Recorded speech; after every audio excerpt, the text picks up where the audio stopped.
Hello, welcome back to my channel for a second episode of my series Showing the Love. For those of you who haven't watched it before, the idea here is to showcase those crafting YouTubers who have less than 500 subscribers, but who I think definitely ought to be better known than they are. Hence the title, Showing the Love. All the YouTube channels with their associated links, Etsy, Instagram, blogs, websites, whatever, will be linked in the description box down below. And I really encourage you to go and check out some of these people and follow them, whether that's their YouTube, their Instagram, or whatever. All of them in some cases. Okay, let's get to it. It's a very warm day, and in order to film, I've got to have the window closed, so I really don't want to be sat here any longer than necessary. First up is Elisa, I'm not sure. This is where relying on YouTube subtitles is letting me down. But she's from Tulip Cottage Design. She's the YouTuber with the fewest number of subscribers in this particular episode anyway. Just 60 at the time of doing the research, which is a crying shame. She doesn't seem to have either Instagram or Etsy. She has just 3 videos up at the moment, but all of them are worth watching. She has one project, a little golden book flip through, God that's a mouthful, which is featuring Red Riding Hood. Now the original video was for a class to make this journal that she was running where she lives, and that was back in July, but I think that as a flip through this is still worth watching. She's picked up on the red from the cover and she's themed that throughout with pages from the book as well, featuring the really charming illustrations that you get in Little Golden Books. I mean, those of you who have worked with them will know what I mean. And she's got other pages in there, patterns, music paper, plain paper, and so on. There's a few vintaged pages, but not much. It's quite white. So if you prefer your journals to be unvintaged, then there's a lot to find inspiring here. Lots of pockets, lots of tags. And what I also like is that she explains how someone can use a journal like this, which is really useful for somebody who is new to junk journaling. And it fits in with the reason why she actually made this journal in the first place. She's one of life's natural teachers. She's very good at explaining, which you can really see in her other 2 videos, both tutorials. One is a double envelope and the other is a multi-pocket. Now, the double envelope is made up of a single sheet of paper. It's very cleverly done. I can see that showing up in quite a few journals. I like her phrasing as well. This is going to make her feel terribly self-conscious, and I apologise in advance. But she had a description of a plain double envelope as opposed to one with all the ephemera in it. So completely plain, undecorated double envelope as being one without all the fruit on it, and it really made me smile. It's still making me smile. I suppose if I have one criticism of this specific video, it is this. There's a lot of scoring to do for this project, and it would be really good, it would be better if these dimensions were written down somewhere. It will make it much easier for those of us who work with centimetres and who aren't too familiar with how inches work to work out the centimetre equivalents. Also, those who need to switch from American ledger paper to A4. Would you consider doing this, Lisa, please? Maybe put your measurements in the description box below the video. But no, this one criticism apart, and I hope it's taken as a positive criticism. I will say that Lisa is really, really good at explaining an otherwise quite complex project. There's a lot of scoring, a lot of cutting. And you know what? Quite independently of that project, I learned how to use my Fiskars paper cutter to cut partial lines successfully and accurately, which I didn't know before. So useful. The multi-pocket video, all I'm going to say about that is that if you like the Tim Holtz stitched slot style, that one, where you can put all kinds of ephemera into it once it's stuck down, you will like this project. You're welcome. Go watch. From the crafter with the fewest subscribers to the one with the most, Angela Kerr, only just scraping in on 492 subscribers at the time of doing all the research. She's a fellow Brit, she's a very talented junk journalist, and she's one of those crafters who has been at this longer than her YouTube channel hints at. She's apparently been active for just 3 months, but wow, what a busy 3 months it is. She really likes colour. She's certainly not afraid of it. Have a look at Journey, A Walk in the Forest. If you like green, it's full of woodland greens, really beautiful work. Look at how she's layered the front of that journal. It's not a collage in the classic sense where you want the detail to almost blend into the rest. So rather like the quarter ballet in a ballet troupe, you see the whole rather than the individual. But here what she's done is she's layered the elements so that they each enhance the other. The colours beautifully co-echoing each other. It's just lovely. Definitely go and have a look at that in close up. I also recommend watching her bee-themed journal flip through. If you're looking to do one of these, and they do seem to be very popular at the moment, then there's lots and lots of ideas in that video for inspiration. Her tutorial on sari silk roses is wonderful. Do take the time to watch that, you will not be let down.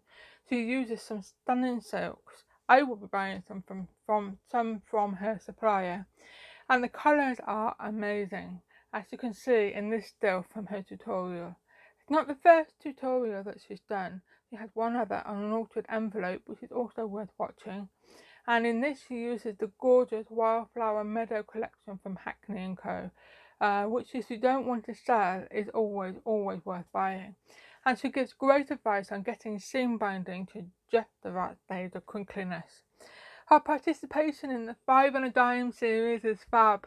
Follow along if you're one of these crafters who sometimes gets a bit overwhelmed by all the choice that is available.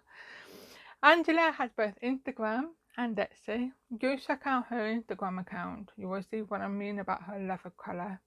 But I defy you to actually look at either or both her Instagram or her YouTube and channel and not feel inspired by some of what you see here. Next up is Moira Grey. I need some coffee. Next up is Moira Grey. Now, sadly, Moira doesn't seem to have either an Etsy account or Instagram or anything else, but her channel is quite unusual to my mind in a good way. It's almost a record of her growth and confidence, not just as a YouTuber, but also as a junk journalist.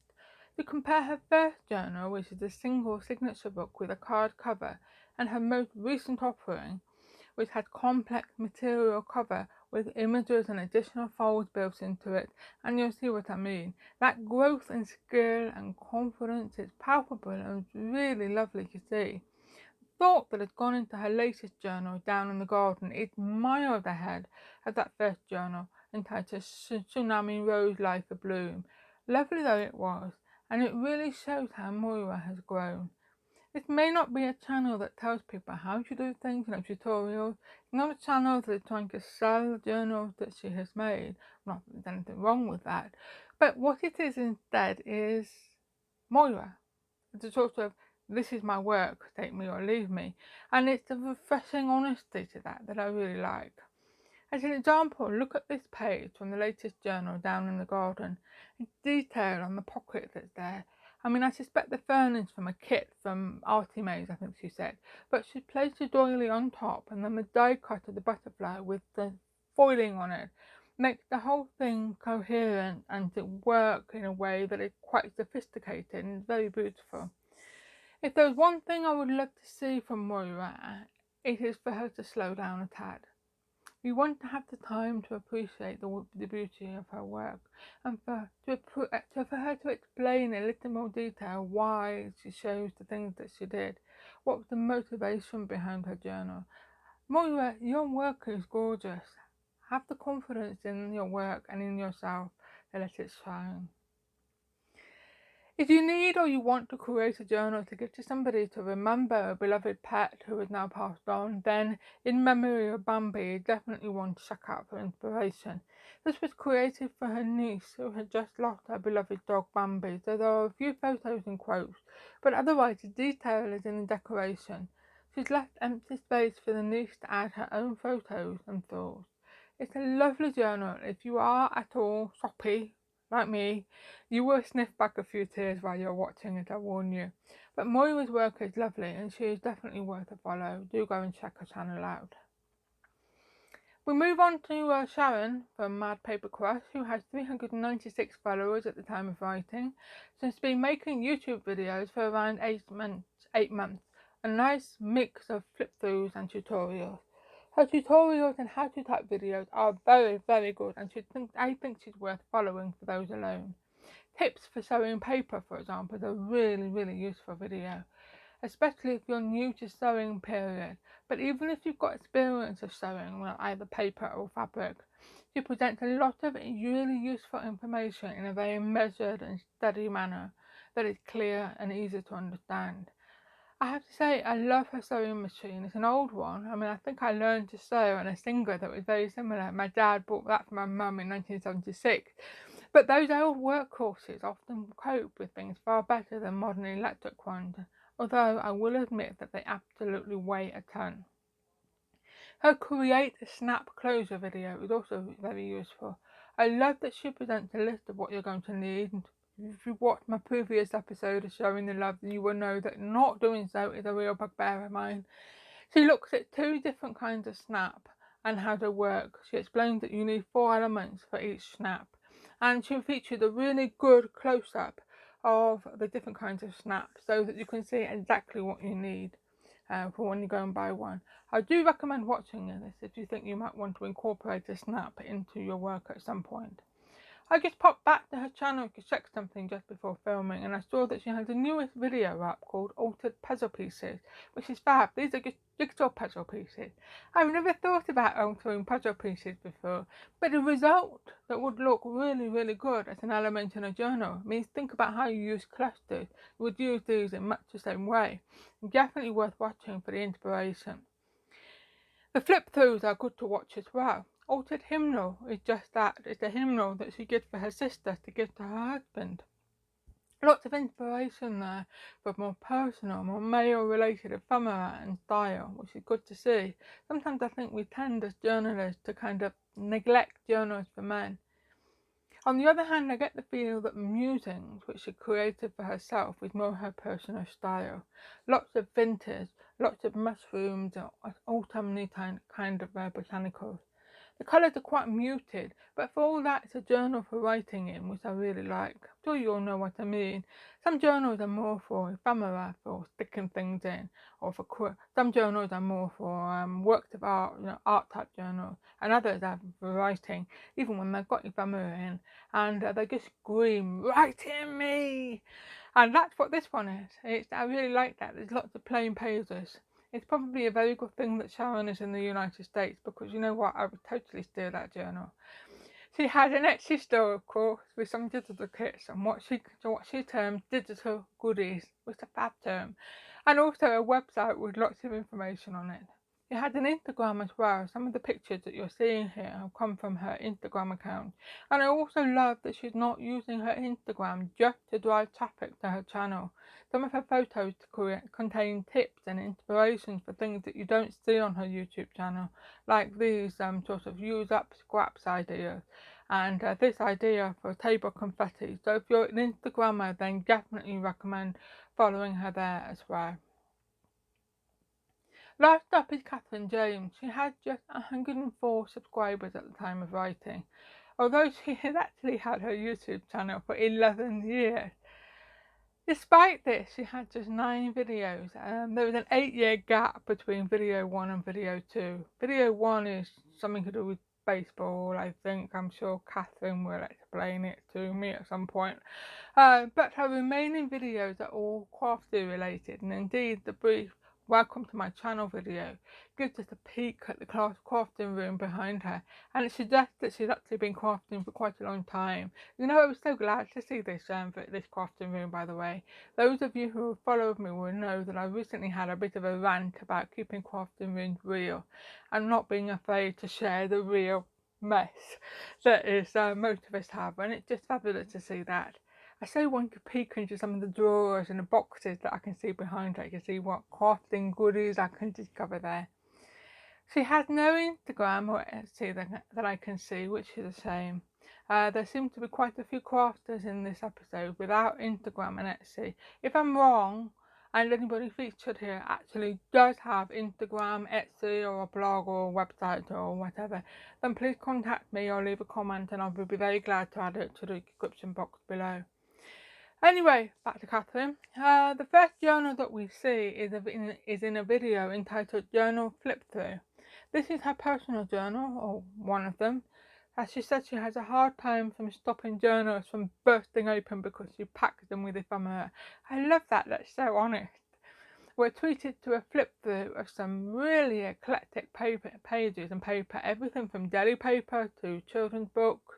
There's a flyer in there that came through the door, I think, as well as more unusual coffee-dyed paper, music paper, plain paper, and so on, which is wonderful to see. I love it when crafters really sort of explore the full range of paper options that are available to them. I find that really inspiring. This, for example, shows a card that a friend of hers gave her, and I love this. It's totally unique to Katheryn, and which also tickles my sense of humour. The most recent video is a guest design team with Poppiness printables a day ago. Sadly, that video seems to be constructed of a series of photographs with speech overlaid. Katheryn, I don't know if this is an old journal that you no longer have, or if you just like voicing and doing flip-throughs, but I do hope that you show your work via video in future, because I feel strongly that it deserves to be shown fully and in detail. Katheryn said that she wanted this book to have the feel of going for a walk through the woods, and that's exactly what this does. The muddiness, the fern, combined with the quotes, I mean, they're all just stunning. You watch to the end of the video, you'll see some stunningly beautiful clusters that are made featuring ferns. Again, there's a lot of inspiration here if you want to do a journal with a similar feel. Also worth watching is the iris journal that you can see here, which is really lovely and unusual. She's bound the signatures together with, I think she said, cattle stitch, and then she glued the spine of the book block so that the signatures are connected to each other independently of the cover. And she's then sewn with coloured wax thread through the spine of the cover. And you can see all this in the video, but it's a more unusual method of bookbinding, and again, I really like that. It's a chance to learn. It's just something a bit different. The journal itself is really pretty too. Those of you who like botanicals and garden flowers, like pastel types of colours, will like this a lot. Definitely go and check that video out. In fact, check Katheryn's channel out. In fact, go and look at all of these crafters. The links are all in the description box below, and show them all some love, please. That's it for this month's video. If you think that there is a good channel that you think deserves to be better known, even if it's your own, and it has less than 500 subscribers, do let me know. I make no promises that anybody will be reviewed, but I do maintain a list of bookmarked videos, and it is that list that I turn to in order to create these episodes. So I can promise you that you'll go on the list if you're not there already. If you've not watched me before, then you may not know that I'm actually a PhD student in history for a day job.